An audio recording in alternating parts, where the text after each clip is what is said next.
Don't be fucking rude. Are you kidding me? I swear to God, Stop. don't be fucking What rude are you and throw the thing on doing? me. I'll fucking hurt you.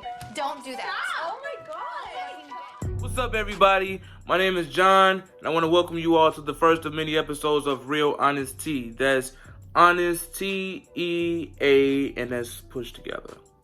Alright, let's get it. So, you're probably wondering, like, well, why are you starting a YouTube page? Why are you starting a YouTube channel? Well, it's because a lot of people inspire me because they say that I never watch what comes out of my mouth, or that I'm always shady, or I'm always this, and I'm always disrespectful, and my opinions, they be hurting people, and all this shit like that. And you know what? I don't give a fuck.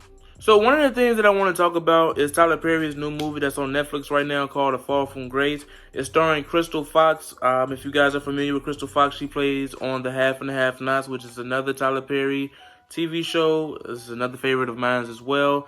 Basically, without giving too much of the movie, it's about her falling in love with a younger man. They end up getting married, but the story takes place of her being on trial for his murder. So if you guys love Tyler Perry, if you love The Half and Half Nots just as much as I do, if you like anything that Tyler Perry puts out, then you're definitely going to love this movie. The reason why I'm talking about this one now is because a lot of people have been giving it negative reviews. Not because of the story, because it was a really good movie, but because of the lack of editing and Tyler Perry wigs. My thing is this. At the end of the day, you ain't making this motherfucking movie. So you really don't have no input. I mean, yeah, the editing was kind of off, but it was only off on one scene, if not anything else. You know, everybody was saying like, oh, them wigs was bad. Them wigs was cheap. It looked like they got it off a Wish.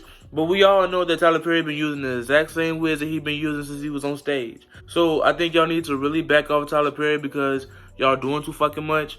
And then on top of that, it was still a good movie regardless of that one scene that had the bad editing. So fuck out of here with that shit. So another thing I want to talk about right now is Beyonce. How do we have a show and not talk about Beyonce, right? Beyonce has a new collaboration with Adidas. So Adidas and Ivy Park, they linked up and they decided to have this big old collection, right? And so they've been distributing it to all the celebrities. So you have celebrities such as Janelle Monáe, you have Ciara, Michelle Obama, the lady from Orange is the New Black. They even gave Cardi B ass box. But it's this big old beautiful orange box with all of the leggings, the shirts, the shoes, everything that Beyonce and Adidas had came up with, right? Beautiful collection. Dope clothes. However, I don't care about all of that. I want my tour, my Formation Tour DVD. I want a new album. Good news is that when she released it to the public, that shit sold out in one day. However, the backlash of it was that a lot of people were feeling like Beyonce don't make clothes for big women, but I also feel like, well, who gives a fuck? When people thinking about selling clothes, think about selling clothes, I don't think it's that much of a big deal. You know what I'm saying? Like, get over it. Because at the end of the day, like, we still not getting what we want. Like, I'm still not getting my Formation Tour DVD. I'm still not getting another album until whenever she's ready to drop it. Because I know she got one. So, like, I think you guys need to just stop being so sensitive and get over it. Like, it's just clothes. And 9 times out of 10, you can't afford it anyway. Shit, I can't afford it. I mean, I can afford it, but I'm not finna pay $110 for no shirt. Like, I love you, Beyonce, but like that's ticket money for a tour. So another topic that I want to talk about, which will also be a repetitive topic, will be the Real Housewives of Atlanta. Last night's episode was about Portia and her husband and him confronting his issues head on with the family about what he did to Portia. And I think that's kind of bogus because at the end of the day, like, you could tell your family what your man did, but then you don't have to bring him and sit him down on the table and say, everybody, then this is going to tell you he cheated on me because you already told them. So, like, you don't want to keep putting the man down. Even though, don't get me wrong, what he did was wrong. And so he should have to deal with that for the rest of his life. But between you guys, not with the family. This is why you don't ever want to bring your relationship to your family. Because your family is going to always be your family. But this man is the person that you're going to vow to spend the rest of your life with, for better or worse. Later on in the episode, we were talking about Tanya's tea on Kenya. And it wasn't much of a tea other than that Kenya was wearing wigs, but it's not that much of a tea because we all know that Kenya hair was down on her back naturally. So if she was to add a piece in there, like, okay, but fuck that. Like, the episode was kind of boring, but nevertheless, I want to talk about Kenya more. Like, I love Kenya, but I'm not fond of her anymore because she be doing too much. Like, she really letting her insecurities and her jealousy get the best of her. Like, Cynthia, like, I love you too. You know what I'm saying? I seen you become a lot more of a stronger woman than what you used to be. But you need to let go of Kenya because she is so jealous of what you have. Kenya is jealous of anybody if they got something that she wants. Kenya more, her jealousy when it came down to Cynthia being engaged to somebody that loves her back, that blew me. Basically, everybody came out to celebrate, and Mike was like, oh my God, like, I'm going to propose to her tonight. And so he told Candy, like stick around or whatever. I'm going to do X, Y, and Z. He didn't even necessarily say he was going to propose, but we all knew what was going to go down. And we waiting on Kenya to show up. And so Candy texts Kenya and was like, where you at? Like, you need to hurry up and get here because I feel like Mike is going to propose. Kenya shows up. And then she goes up to Cynthia and say, oh my God, I love your event. You know, I think Mike might propose tonight. Like, why would you do that? A real friend wouldn't do that. You just basically ruined her proposal. If you haven't noticed, Kenya is very jealous over everybody when they have something that she wants. Whether it's a man that wants her for her, a baby, a marriage. Kenya's been known for paying for dudes to come on the show just so that she can get that check from Bravo. And ain't nothing wrong with that, but it ain't real. So when you are on TV with these girls who are, you know, putting on a show, but actually do have love for somebody or somebody that loves them, she gets jealous. And it's just like, why? When you can have it too. Like, right now, you don't got everything that you wanted. You got married, even though I feel like Mark is gay. But you also have a beautiful baby girl. So you got what you wanted. So why are you still acting jealous? It's just too much. I was also watching the trailer for what's to come for the Housewives of Atlanta. And Nene tried to spit on her.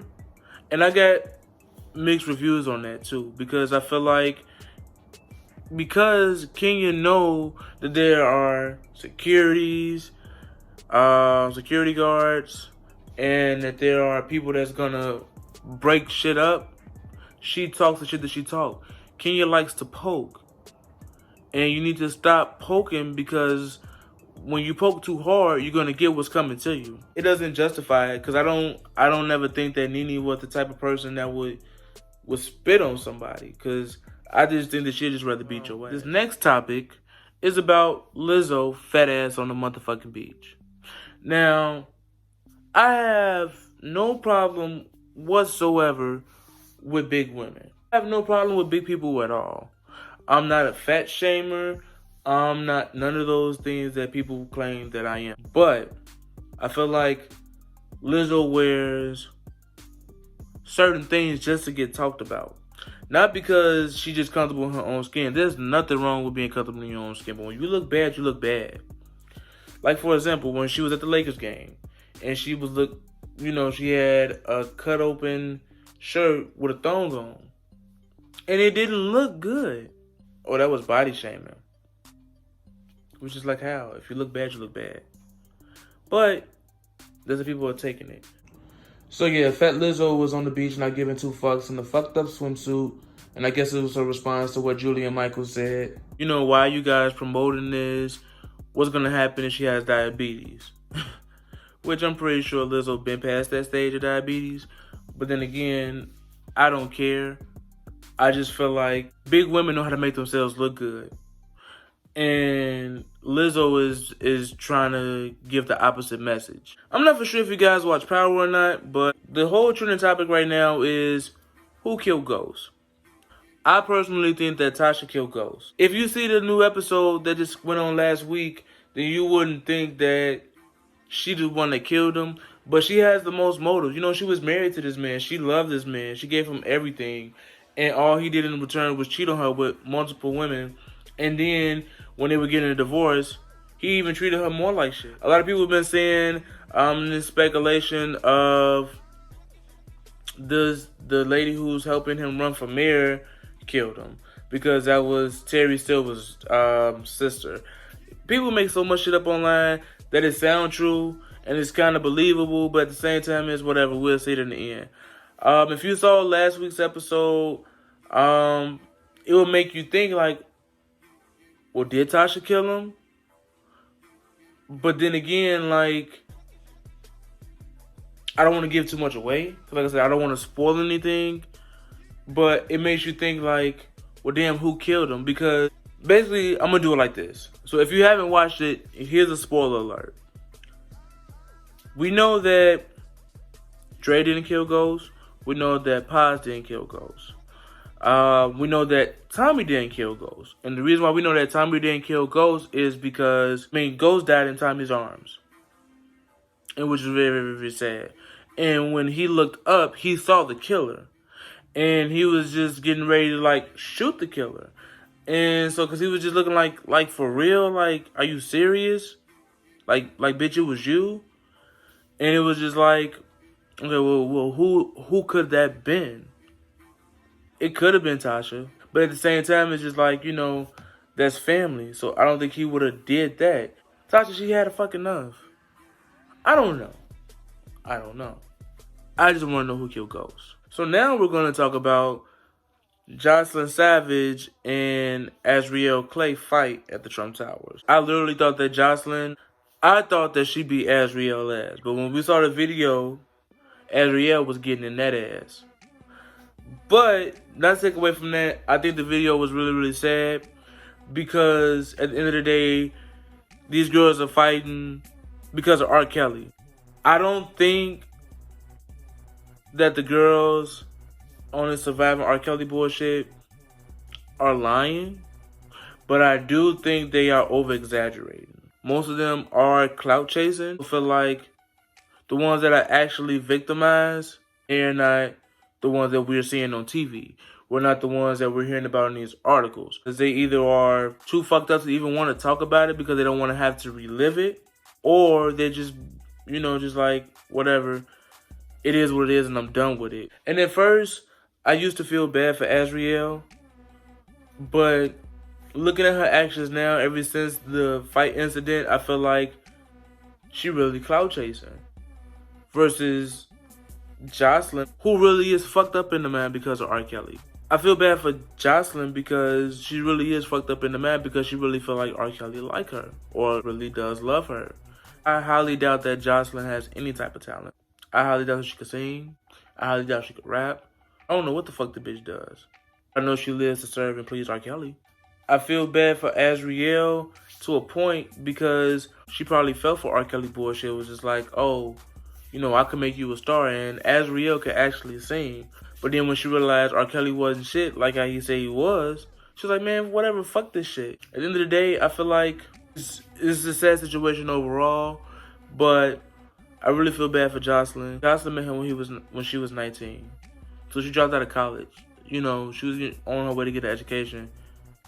And she ended up finding this man who don't even have an education. Azriel parents, as we saw in the Surviving R. Kelly, that they took her to a concert. She was 17 years old, and he pulled her up on stage. Azriel is clout chasing because if you was really down for R. Kelly, none of that shit wouldn't have went down. If you was really a victim, or if you really felt some type of way, you'll be trying to get you some help right now because of what you've been through. The moment that you leave R. Kelly, you with your family, and ain't nothing wrong with that. You reuniting with your family. There's nothing wrong with that. I'm happy for you. But y'all go on the photo shoots and shit like that. Bitch, you should be going to therapy. For real, for real. But you're not in fucking therapy right now. You just living your best life, taking photos and being happy. Maybe you really didn't like R. Kelly. Maybe you was just in it because he had money and he promised to make you a star. If not anything else. Other than that, it's just sad to see Joycelyn and Azriel fighting because of this grown-ass man who don't give two fucks about either one of them. However, I do feel like R. Kelly loved Azriel more than Joycelyn, because probably Azriel really didn't want him as much as Joycelyn wanted him. I didn't watch part 2 of Surviving R. Kelly because I survived the first one. Fuck that. So the last thing that I want to talk about is my Santana post that I posted on Facebook. All I said was, it's no shade to the femme gays, but it's not even fucking cute. He looks a hot ass mess. Why y'all supporting it? When you look at the picture, Santana look a fucking mess. I don't live for Santana. I just think that he's like a big and sloppy person. You have a beard. You wear lashes, you wear nails. And then people were calling him, well, Santana's a she. So, like, you got to pick a side at this point. Because I feel like it's doing too much. I've seen pictures of Santana where he actually looked decent. But then it was just that one picture, like I said, where he looked awful. Like, he looked really, really bad. You can call it shade, you can call it whatever the fuck you want to call it. At the end of the day, if you look bad, bitch, you look bad. I'm not going to fat shame somebody because I feel like they don't look right. I don't know what the fuck you want me to do. All I said was, he looked bad. I didn't lie. And that's the thing. I didn't even lie. Like, I did not lie. Like, look at the picture. He looked bad. So, like, bitch, like, I'm not just, like, making this shit up or I'm just, like, just trying to hate on somebody. Like, out of all the people to hate on, why on her? They're like, Santana in his bag and he doing this and he doing that. And I'm happy you're in your bag, girl. I don't care that you in your bag. I'm just saying, like, that wasn't it. So other than that, you guys, thank you for tuning in. I hope you guys enjoyed what I had to say. Hope you guys continue to come back because there's going to be a whole lot more. Make sure you guys like, comment, share, subscribe. Post this on all of your social media. Let's get all of these bitches mad.